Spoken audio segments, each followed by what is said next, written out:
यहाँ तो रास्ता बंद है, गई कहाँ वो? आत्मा कहीं भी जा सकती है, कहीं भी आ सकती है।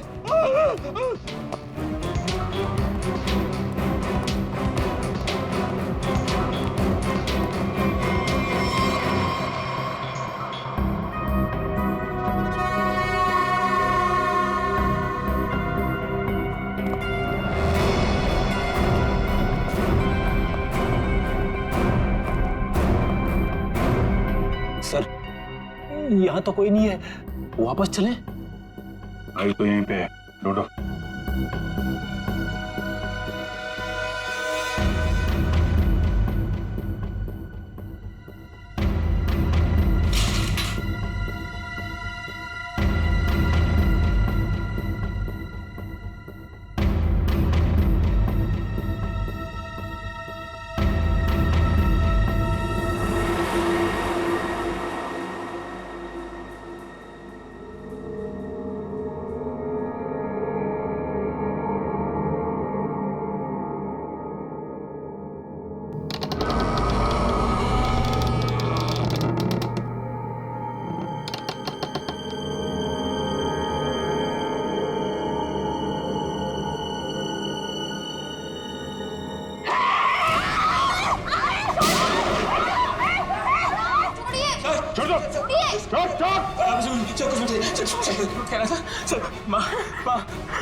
माँ छोड़ दे इसे। माँ तू मेरी प्यारी माँ है ना। माँ तू मेरी प्यारी माँ है ना तू। मेरी माँ को माँ छोड़ दे, मत छोड़ दे माँ। माँ प्लीज, माँ प्लीज प्लीज बैठा, प्लीज बैठा, प्यारी माँ है, प्लीज बैठना।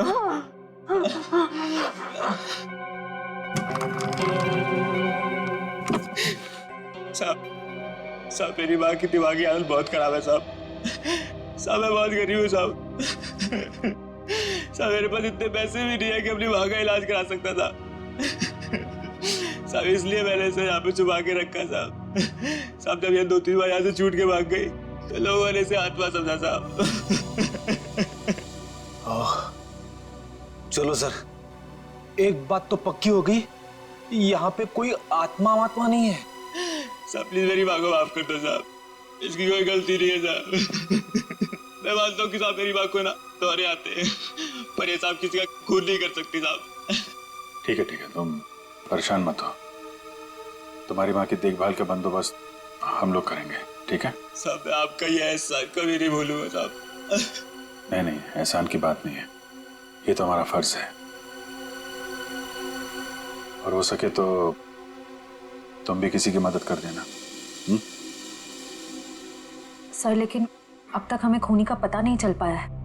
वो खूनी भी यही होगा और लूट का माल भी यहीं कहीं छुपा के रखा होगा। वो लूट का माल?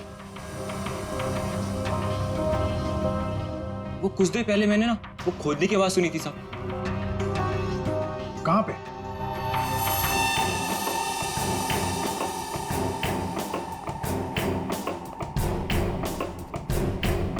ताला लगा है।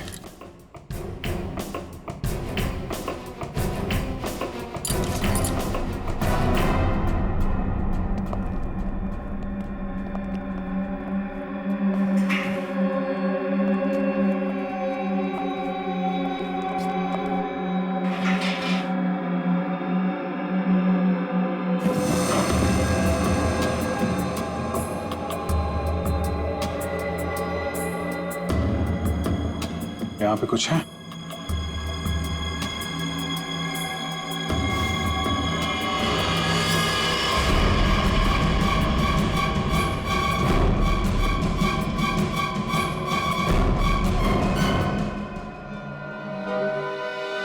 लूट का माल ले गए, हथियार छोड़ गए, लेकिन खूनी को ढूंढेंगे कैसे? ये हॉस्पिटल में गड़ा हुआ चोरी का माल मनोज के बजाय कोई और ही ले उड़ा। लेकिन सर कैसे? क्योंकि सिर्फ अशोक ही जानता था कि लूट का माल कहां पे गाड़ के रखा गया है। ये मनोज भी जानता था सर, लेकिन वो उन लोगों में से था जो अकेले ही खाना चाहता है। और मनोज तो मर गया, बचा अशोक। वही बता सकता है ये तीसरा आदमी कौन है। सर कहीं वो अशोक की पहली पत्नी समीरा तो नहीं? या फिर विजय भी हो सकता है। सर नेहा से मेरी अभी भी बात हुई सर। उसने बताया कि अशोक ने डॉक्टर अर्जुन से फोन पे कई बार बात की और इस बात को भी कई महीने बीत गए सर। सर डॉक्टर अर्जुन एक साइकियाट्रिस्ट है जिसके खुद के क्लिनिक थे। जब ये अशोक जेल से बाहर आया था तो उसे दिमागी बीमारी हो गई थी। लोग कहते कि वो घंटों अकेले में बड़बड़ाता रहता था। और हाँ सर, अशोक ने अपना ट्रीटमेंट भी करवाया था डॉक्टर अर्जुन से। हाल फिलहाल में डॉक्टर अर्जुन ने हॉस्पिटल की नौकरी ज्वाइन की थी, वो भी जनरल मेडिसिन में। तो फिर दया जरूर इस साइकेट्रिक ट्रीटमेंट के दौरान अशोक ने डॉक्टर अर्जुन को वो लूट के माल के बारे में बताया होगा। हाँ सर, और इसीलिए लूट के माल पे हाथ साफ करने के इरादे से डॉक्टर अर्जुन ने हॉस्पिटल की नौकरी की। एग्जैक्टली दया, ये डॉक्टर अर्जुन ही हमारा मोहरा है।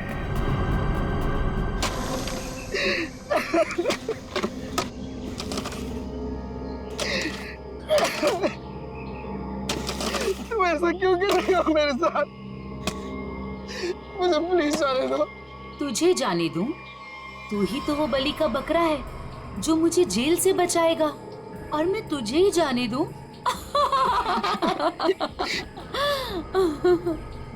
मुझे मत मारो, मेरे छोटे छोटे बच्चे हैं। सॉरी, तुझे तो मरना ही पड़ेगा, और मरने के बाद जब तू किसी को नहीं मिलेगा ना, तो सबको यही लगेगा कि मैंने नहीं, तूने मारा है रोहन और मनोज को, और हीरे लेके फरार हो गया है। कौन से हीरे? देखो मैं इस बारे में कुछ भी नहीं जानता। तू कुछ भी नहीं जानता इस बारे में, मगर दुनिया को तो यही लगेगा कि तू सब कुछ जानता है, और मैंने ऐसा प्लान बनाया है कि दुनिया को यही लगेगा कि तू इस देश को छोड़ के भाग चुका है। मुझे प्लीज जाने दो, मुझे मत मारो। देखो मैं तुमसे प्रॉमिस कर रहा हूँ, मैं किसी से कुछ भी नहीं कहूँगा। डर मत, ज्यादा दर्द नहीं होगा तुझे। यकीन नहीं होता तो अशोक से पूछ ले, जिसकी लाश सामने ही दफनाई है मैंने। Good bye Arjun.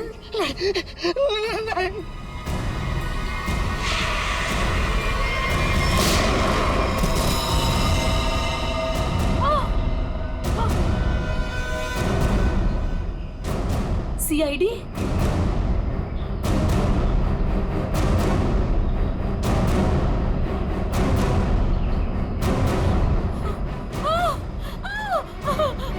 इतना आसान नहीं है सीआईडी के हाथों से बच निकलना।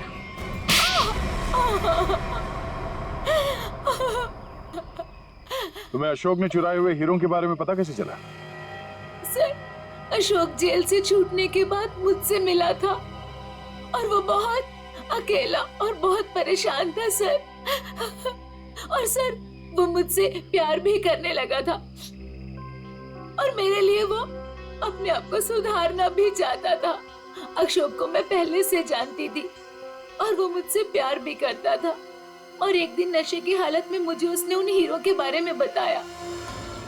और तुम्हारे मन में हीरो का लालच आ गया, क्यों? हाँ सर, उन हीरो को बेच के मैं अपने सारे सपने पूरे करना चाहती थी। लेकिन इसके लिए अशोक को क्यों मार दिया तुमने? सर, मैं डर गई थी। मुझे ऐसा लगा कि शायद वो नशे की हालत में किसी और को ना बता दे हीरे के बारे में। और इसके लिए तुमने रघु की बीमार माँ का फायदा उठाया। लोगों को लगा कि ये सारे खून उस आत्मा ने किए। हाँ सर। डॉक्टर विजय और रोहन दवाइयों की कालाबाजारी करते थे, इसके बारे में तुम्हें पता चल गया था, इसलिए रोहन को मारने से सारा शक डॉक्टर विजय पे जाता। हाँ? मोहरे तो अच्छे बिछाए थे और चाल भी अच्छी चली थी, लेकिन मगर आप लोगों ने आके यहाँ पे मेरा सारा खेल बिगाड़ दिया। अशोक तुम्हारे प्यार के लिए सुधरना चाहता था, और तुमने हीरों के लिए उसे ही जान से मार दिया। पैसों के लालच में आकर तुमने 3 लोगों का खून किया है। फांसी होगी तुम्हें, फांसी। ये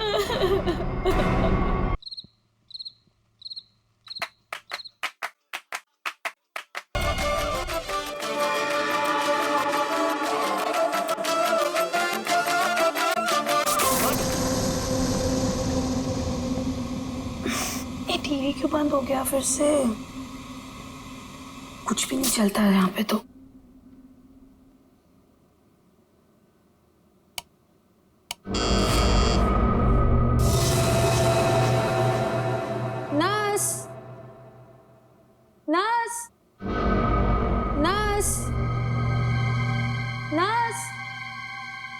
देखो ना, मेरा टीवी काम नहीं कर रहा है फिर से। कहाँ चली गई है?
एक अजीब सी आत्मा।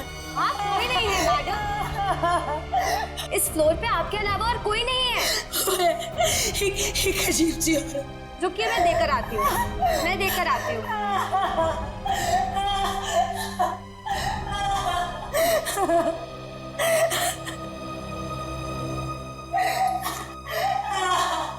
देखिए मैडम, वहाँ पे कोई नहीं है। इस फ्लोर पे आपके अलावा और कोई नहीं है। मैंने उसे देखा।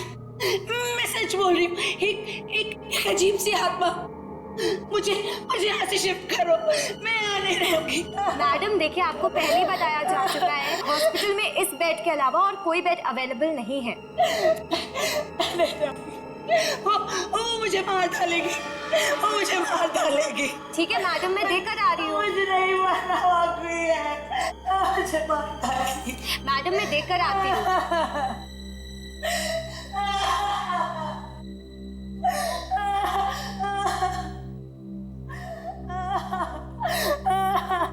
कौन है? कोई है?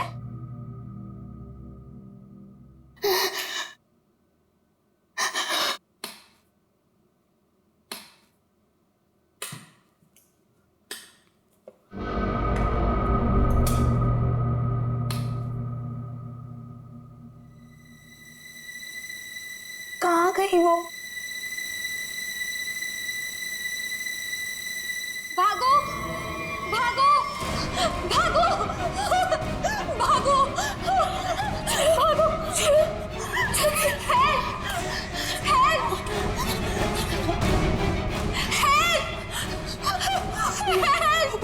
चलो मुझे मरना नहीं है। चलो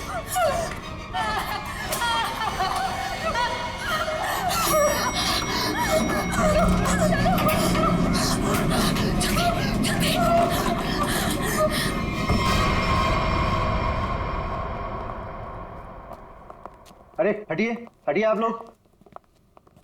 अरे सीमा, क्या हुआ?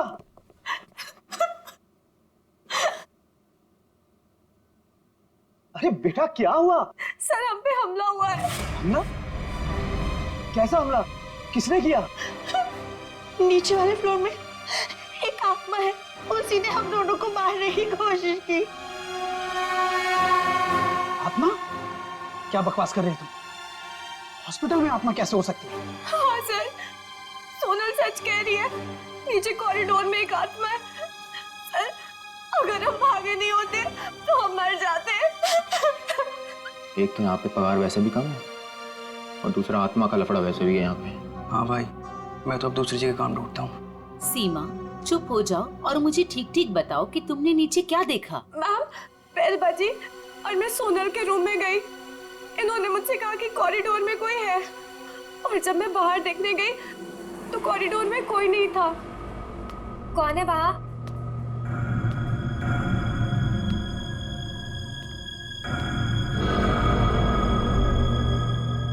कोई है?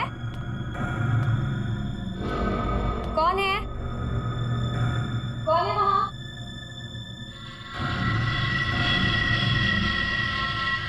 कौन है?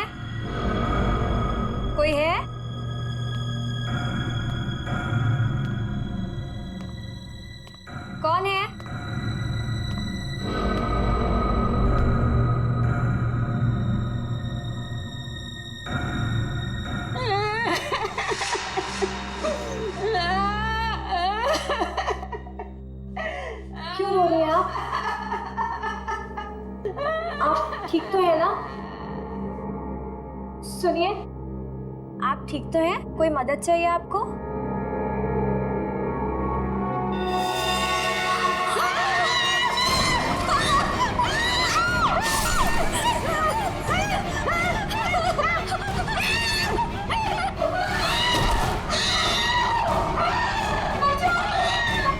सर आइए।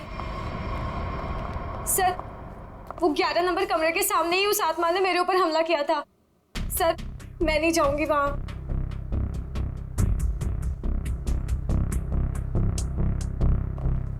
साहब, हमें इन आत्माओं से नहीं उलझना चाहिए। रुक जाइए साहब। तो मैंने भी सुना है कि इस हॉस्पिटल में ना आत्मा बसती सर। साहब रुक जाइए। सर प्लीज, सर मुझे लगता है हमें अंदर नहीं जाना चाहिए सर। कुछ नहीं होगा समीरा। सर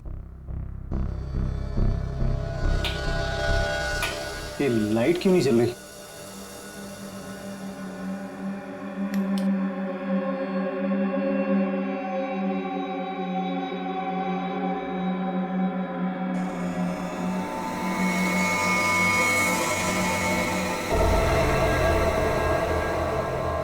लगता बेड पे कोई है।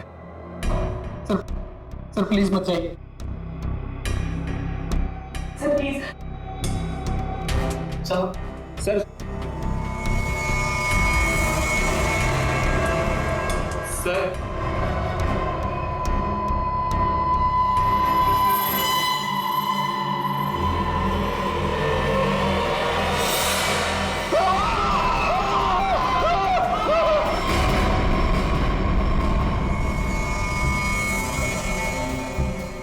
माय गॉड, कितनी बुरी तरह से खरोंचा है इसके चेहरे को। गले की नस भी कटी है।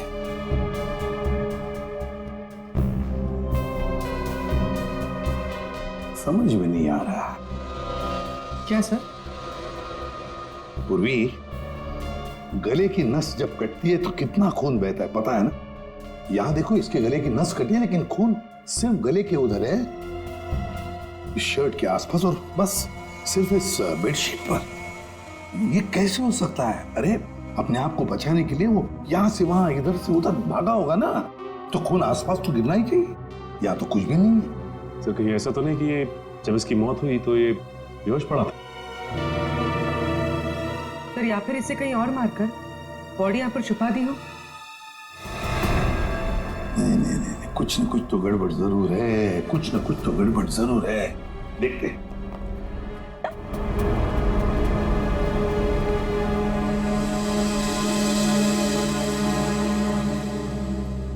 अच्छा, आप में से और किसी ने आत्मा को देखा है? नहीं सर। दरअसल हम लोगों ने सारा हॉस्पिटल छान मारा, वो हमें कहीं नहीं मिली।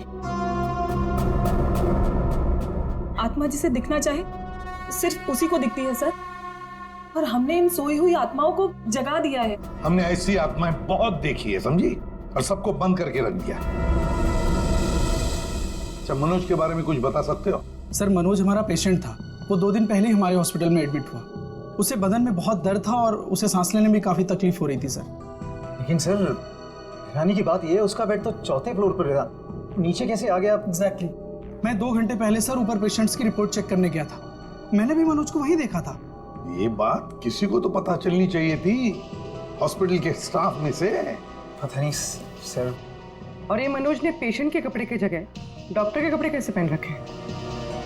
ये भी पता नहीं सर। पता नहीं, मालूम नहीं, कम से कम ये तो पता होगा कि हॉस्पिटल के जो सीसीटीवी कैमरास है वो तो चालू है। जी हाँ सर, सिवाय इस फ्लोर के, क्योंकि यहाँ रेनोवेशन चल रही है।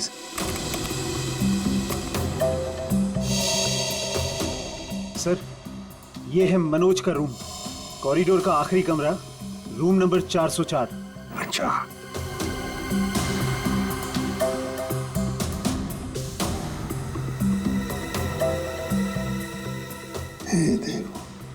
देखो, ये तो मनोज है, और वो भी बिल्कुल अकेला। सर ये तो बड़े आराम से चल रहा है, दर्द का कोई नामो निशाना नहीं है। पता चला पूर्वी, इसने ये डॉक्टर के कपड़े क्यों पहने रखे? ताकि किसी को पता ना चले कि ये एक पेशेंट है।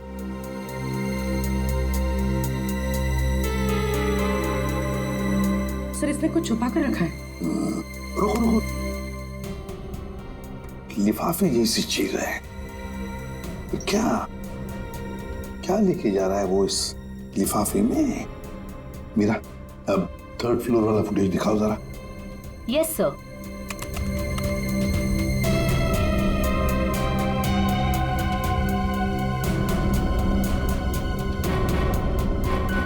सर वो लिफाफा इसके हाथ में अभी है ही नहीं।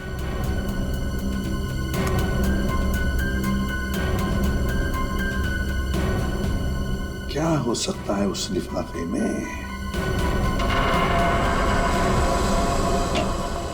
क्या हुआ सालुंखे? आसमान गिर गया जो इतनी जल्दी बुला लिया?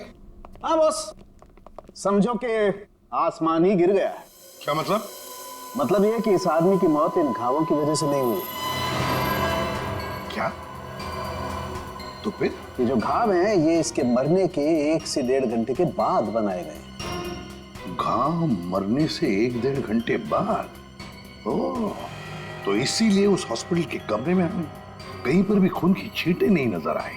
क्योंकि तब तक खून जम चुका था। गले की नस कट जाने के बावजूद खून ज्यादा नहीं बहा। सालुंखे साहब, तो फिर ये मरा किसे? आप थोड़ी मदद करो, उठाओ इसे। दे।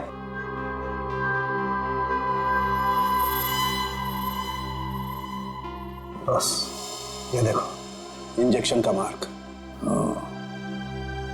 मतलब पहले इसे जहर दे के मारा गया और फिर किसी नुकीली चीज से ये घाव बनाया गया, ताकि ऐसा लगे कि इसकी मौत किसी आत्मा की वजह से हुई है।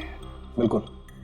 अच्छा सालुंखे साहब, इसे मारने के लिए किस तरह का जहर दिया गया था? सचिन, थोड़े टेस्ट अभी बाकी हैं, जल्दी पता लगेगा। Sir 1 minute. क्या हुआ? सर इस पैंट की सिलाई के अंदर कुछ छिपा हुआ है, यहाँ पे। हाँ, कुछ तो है बॉस अंदर।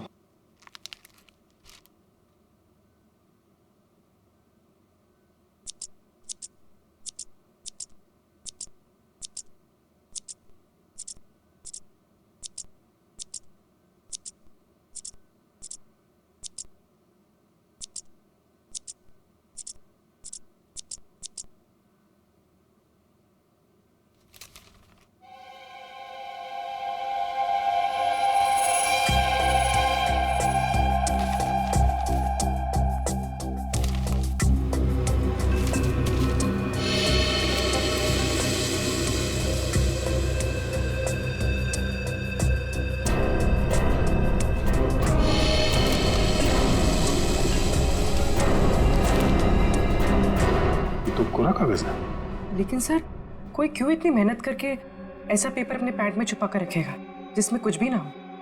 पूर्वी, ये पेपर जैसे दिखता है वैसे हरगिज हो ही नहीं सकता।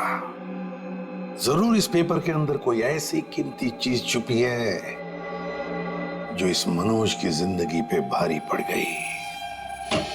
सर मनोज की कार के जीपीएस सिस्टम को चेक करने से पता चला कि आज से 5 दिन पहले वो 6 घंटा अपनी गाड़ी चलाकर चिन्नौर शहर गया था। तो जो इंसान बदन दर्द की वजह से ठीक से चल फिर नहीं पा रहा हो, वो 6 घंटे तक गाड़ी चलाकर शहर से इतनी दूर क्यों जाएगा? सर मुझे तो लगता है मनोज झूठ बोल रहा था। उसे कोई बीमारी थी नहीं। लेकिन फ्रेडी, हॉस्पिटल कोई घूमने फिरने की, आराम करने की जगह तो है नहीं कि ऐसे कोई जाके वहां पे भर्ती हो जाए। तो जरूर किसी मकसद से ही भर्ती हो गया हॉस्पिटल में। सर इस 1 नंबर पर मनोज ने पिछले 15 दिनों में 50 से भी ज्यादा बार कॉल किया। अच्छा, किसका नंबर है ये? सर ये नंबर चिन्नूर में रहने वाली किसी नेहा का है। चिन्नूर? नेहा? तो फिर जरूर ये मनोज नेहा से मिलने गया होगा चिन्नूर में। हम भी मिल लेते हैं नेहा को। 1 मिनट सर। नेहा का मोबाइल यहीं कहीं आसपास दिखा रहा है।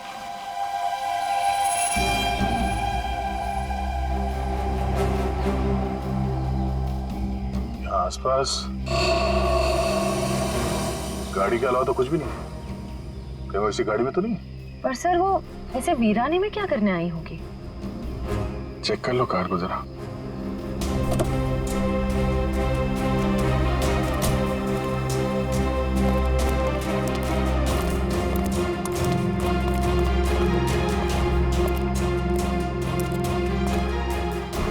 गाड़ी में तो कोई नहीं है। ए, हाथ ऊपर करो।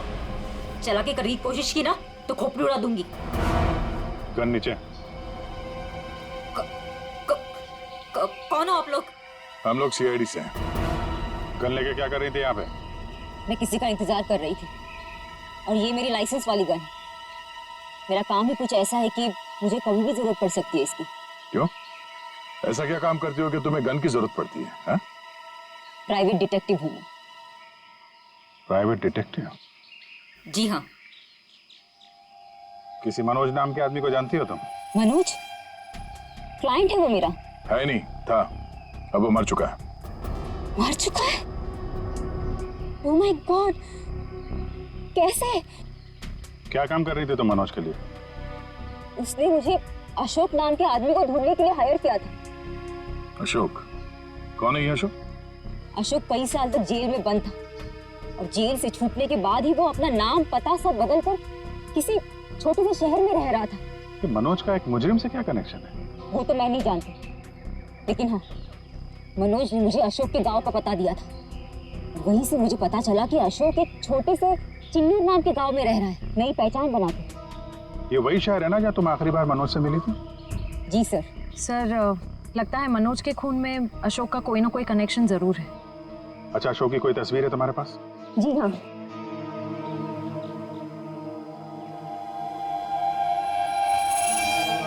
मनोज के मर्डर केस में हमें इसकी तलाश है। एक बार तुम इसे ढूंढ चुकी हो, इसे ढूंढने में हमारी मदद करोगे तुम?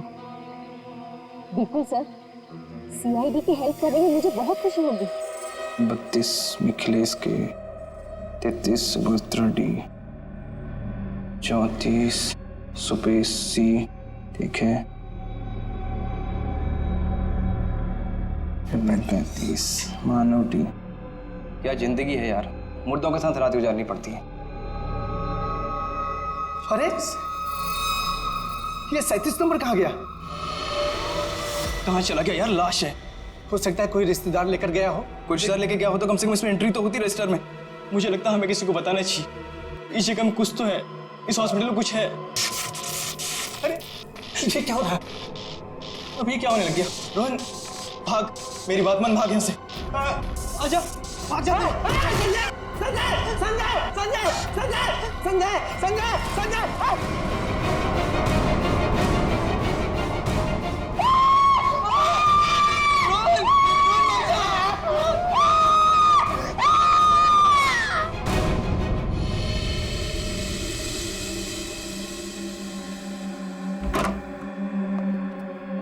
साहब, हाँ, पहले बॉडी नंबर 37 गायब हुई। उसके बाद में साहब ये वाली अचानक से उठी और इससे रोहन का हाथ पकड़ लिया साहब। मैं बहुत डर गया था साहब, इसलिए हम भाग गया।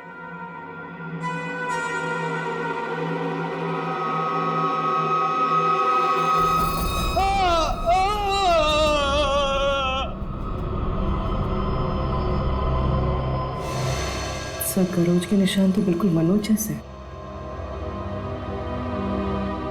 हाँ, है तो बिल्कुल मनोज जैसे। सचिन, उठाओ इसे जरा, देखते हैं इसे भी इंजेक्शन दिया है क्या। इंजेक्शन का तो कोई निशान नहीं है। रख दो, संभाल के। सर, मनोज और रोहन दोनों की मौत हॉस्पिटल में हुई है। जरूर इनका आपस में कुछ ना कुछ लेना देना जरूर होगा। हाँ, हो सकता है। सर, ये क्या हो रहा है सर? मेरे हॉस्पिटल में ये दूसरा मर्डर है सर। हॉस्पिटल के मरीज सारे घबराए हुए हैं सर। बस, हम यहाँ बिल्कुल भी सुरक्षित नहीं हैं। हम सब धरने पर जा रहे हैं। अरे अगर आप लोग धरने पे चले गए तो मरीजों की देखभाल कौन करेगा? आखिर उनकी जान की जिम्मेदारी किसकी है? तो हमारी भी तो जान की कीमत है ना सर। बट ऐसे धरने पे जाके इससे क्या फायदा मिलेगा आपको? हम लोग आपके साथ हैं और हमें आपके साथ की जरूरत है। सर, कुछ कीजिए वरना मेरा हॉस्पिटल बंद हो जाएगा सर। सर, हाँ फ्रेडी, ये देखिए सर, हमें रोहन के लॉकर में से क्या मिला है। ये सारा पैसा लॉकर में पीछे की तरफ छुपा के रखा हुआ था। इतना सारा पैसा एक वॉर्ड बॉय के पास? कमाल है।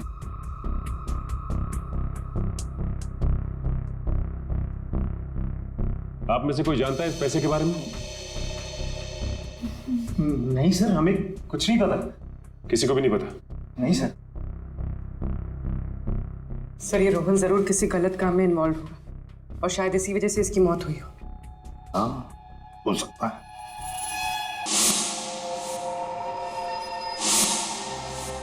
याद है मनोज के पास वो एनवेलप था। हो सकता है ये पैसे उस एनवेलप में थे जो उसने रोहन को दिए हो। इस रोहन के घर वालों से मिलना पड़ेगा। जरूर कोई ना कोई कनेक्शन है इस रोहन और मनोज के बीच, कोई ना कोई कनेक्शन है।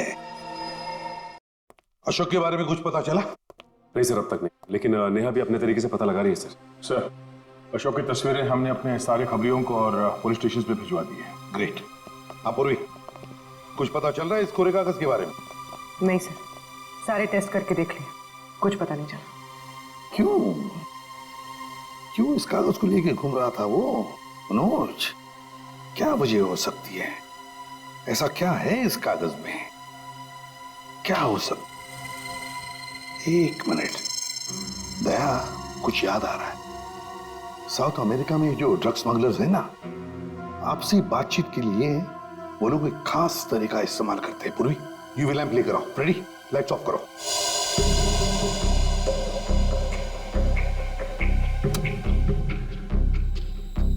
सर,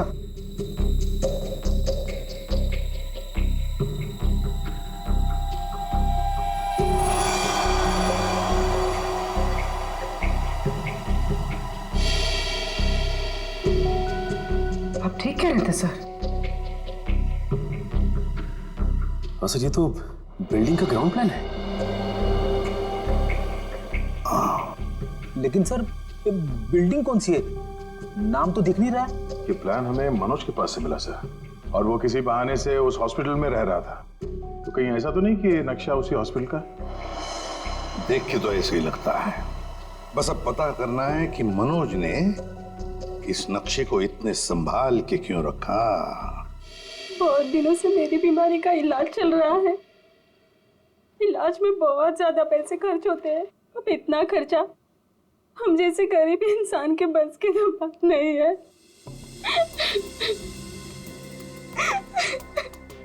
इसलिए रोहन बहुत चिड़चिड़े हो गए थे। लेकिन फिर अचानक से रोहन के पास कहीं से बहुत सारे पैसे आ गए थे। तो आपने कभी पूछा नहीं उनसे कि इतने सारे पैसे कहाँ से आए उसके पास? मैंने पूछा, लेकिन हर बार वो बात को टाल देते। सर, ये इतनी सारी दवाइयां अंदर छुपा कर रखी गई थी।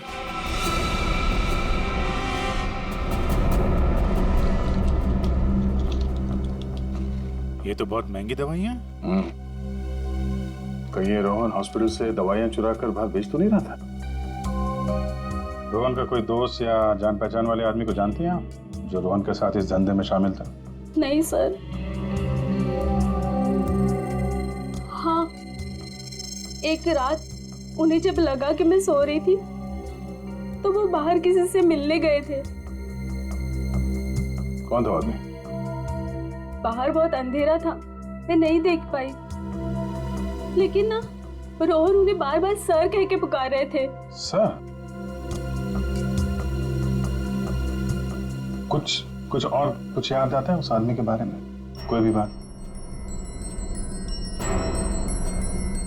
वो आदमी ना लंगड़ा के चल रहा था। लंगड़ा के चल रहा था? रोहन उस आदमी को सर बुला रहा था। इसका मतलब वो रोहन का कोई सीनियर होगा हॉस्पिटल में।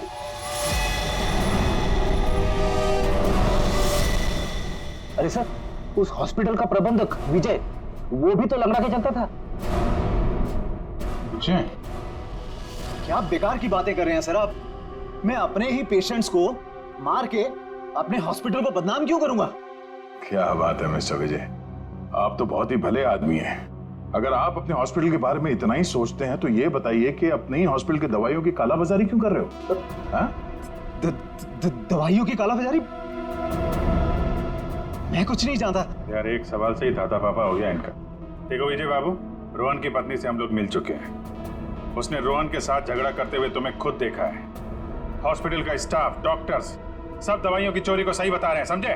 तुम्हारी पोल खुल चुकी है मिस्टर, और हम ये भी जानते हैं कि तुम्ही ने रोहन को इन सब में फंसाया है। अब जरा सोचिए, हॉस्पिटल की कितनी बदनामी होगी जब लोगों को पता चलेगा कि यहाँ का प्रबंधक खुद हॉस्पिटल को लूटने में लगा हुआ है, यहाँ की दवाइयाँ चोरी करके बाजार में बेच देता है।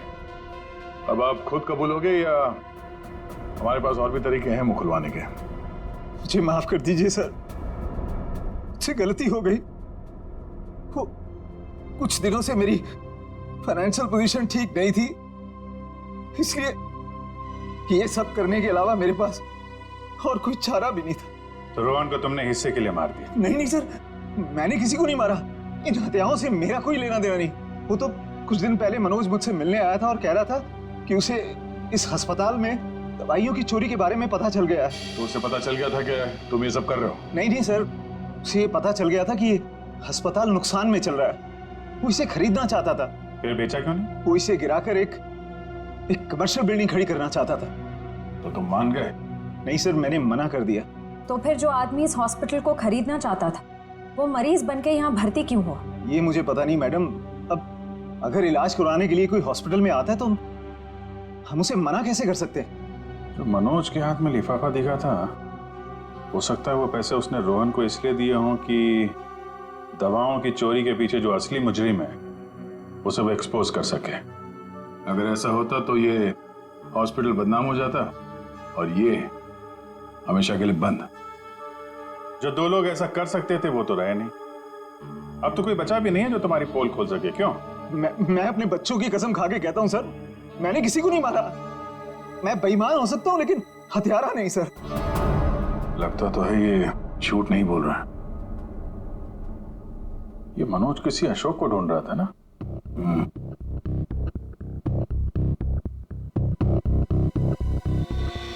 इस आदमी को पहचानते हो? मैंने इसे देखा है कहीं।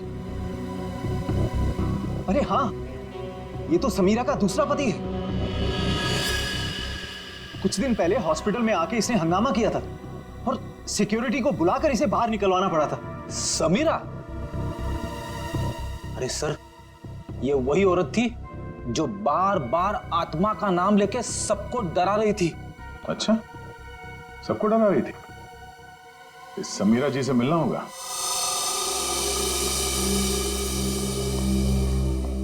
एक्सक्यूज मी, ये समीरा किधर है? वहां पर। ठीक है, बोलो। समीरा? हाँ? ये अशोक कहाँ मिलेगा? मुझे नहीं पता। जब से उस सरफिरा आदमी ने यहाँ कर हंगामा किया है, मैंने उससे बात नहीं की है। तुम्हारा पति है ना? था। फिर जब से मुझे पता चला कि वो एक अपराधी है, मैंने उसे छोड़ दिया। हम लोग अशोक को ढूंढ रहे हैं और पता नहीं वो कहाँ जाके छुप के बैठा है। आप हमें इसके बारे में कुछ बता सकती हैं? ऐसा कुछ जो हम उसके बारे में नहीं जानते। हॉस्पिटल में जब मैं इंटर्न थी तब उसका व्यवहार कुछ और था, और शादी के। क्या मतलब? अशोक यहाँ काम करता था? यहाँ नहीं, इससे पहले यहाँ एक और हॉस्पिटल हुआ करता था जो जलकर राख हो गया। हम दोनों वहाँ काम किया करते थे। समीरा, ये मनोज अशोक को ढूंढ रहा था, तो क्या मनोज ने कभी तुमसे मिलने की कोशिश की? अशोक और मनोज अच्छे दोस्त हुआ करते थे। एक दिन मनोज अशोक को ढूंढता हुआ मेरे पास आया और कहने लगा कि उसका कुछ सामान उसके यहाँ पड़ा हुआ है जो मैं आकर ले लूं। जब मैंने मना किया तो मुझ में गुस्सा हो गया और कहने लगा अशोक ने जेल जाने से पहले किसी केटू के बारे में बताया था। ये केटू क्या है? मुझे नहीं पता। केटू कहीं सुना है। अरे हाँ, वो कुछ साल पहले वो जेडी ज्वेलर्स के यहाँ हीरो की चोरी हुई थी ना, बहुत सुर्खियों में थी खबर। उसमें से एक हीरे का नाम था केटू। हाँ सर, केटू हीरा। मुझे याद है सर, ये खबर तो हर न्यूज चैनल पे थी और मीडिया वालों ने इसका नाम केटू केस रखा था। और ना तो उन चोरी हुए हीरों का कुछ पता चला और ना ही उन चोरों का। तो कहीं अशोक और मनोज, इन लोगों ने तो नहीं उड़ा दिया हीरा? हो सकता है अशोक ने चोरी के हीरे कहीं छुपा के रख दिए होंगे और उसके बाद किसी और केस में पकड़ा गया होगा और मनोज को वो हीरे नहीं मिले। और वो जो मनोज के पास से जो नक्शा मिला था ना, वो जरूर इस पुराने हॉस्पिटल का ही होगा। और सर इसीलिए हमें इसका कोई रिकॉर्ड नहीं मिला, क्योंकि अब वो हॉस्पिटल है ही नहीं। और शायद अशोक ने वो हीरा इसी हॉस्पिटल में छुपा दिया होगा। और इसलिए मनोज इस हॉस्पिटल को खरीदना चाहता था, और जब ऐसा नहीं हुआ तब वो इस हॉस्पिटल में पेशेंट बनकर आया हीरे को ढूंढने के लिए। और किसी को इस बात की भनक लग गई और उसने मनोज को मार दिया।